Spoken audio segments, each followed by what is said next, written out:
Hi, welcome to Grandma's Reading Corner. The book of the day today is Harold and the Purple Crayon. One evening, after thinking it over for some time, Harold decided to go for a walk in the moonlight.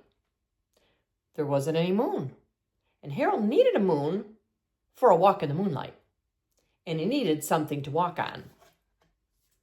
He made a long, straight path so he wouldn't get lost, and he set off on his walk, taking his big purple crayon with him. But he didn't seem to be getting anywhere on the long, straight path. So he left the path for a shortcut across the field, and the moon went with him. The shortcut led right to where Harold thought a forest ought to be. He didn't want to get lost in the woods, so he made a very small forest with just one tree in it. It turned out to be an apple tree. The apples would be very tasty, Harold thought, when they got red. So he put a frightening dragon under the tree to guard the apples. It was a terribly frightening dragon. Roar. It even frightened Harold. Oh my goodness! He backed away. His hand holding the purple crayon shook. Suddenly, he realized what was happening.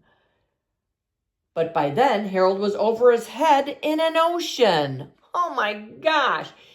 He came up thinking fast, and in no time, he was climbing aboard a trim little boat. He quickly set sail, and the moon sailed along with him. After he had sailed long enough, Harold made a land without much trouble. He stepped ashore on the beach, wondering where he was. The sandy beach reminded Harold of picnics, and the thought of picnics made him hungry. So he laid out a nice, simple picnic lunch. There was nothing but pie. He must like pies. But there were all 9 kinds of pies that Harold liked best. That's a lot of pies. When Harold finished his picnic, there was quite a lot left. He hated to see so much delicious pie go to waste. So Harold left a very hungry moose and a deserving porcupine to finish it up. And off he went, looking for a hill to climb to see where he was. Harold knew that the higher up he went, the farther he could see, so he decided to make the hill into a mountain. If he went high enough, he thought, he could see the window of his bedroom. He was tired, and he felt he ought to be getting to bed. He hoped he could see his bedroom window from the top of the mountain. But he looked down over the other side. He slipped. Oh my gosh. And there wasn't any other side of the mountain. He was falling into thin air. But luckily, he kept his wits and his purple crayon. He made a balloon and he grabbed onto it. And he made a basket under the balloon big enough to stand in. He had a fine view from the balloon, but he couldn't see his window. He couldn't even see a house. So he made a house with windows.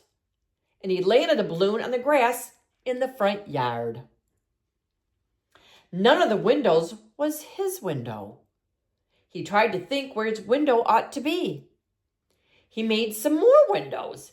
He made a big building full of windows. Oh my goodness. He made lots of building full of windows.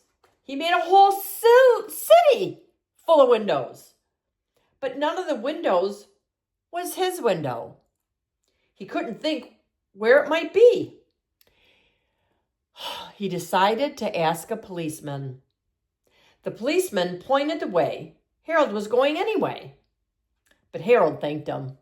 "Thank you, Mr. Policeman."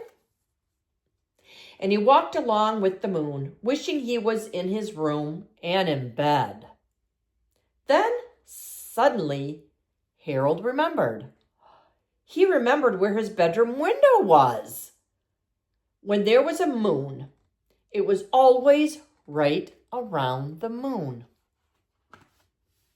And then Harold made his bed, and he got in, and he drew up the covers.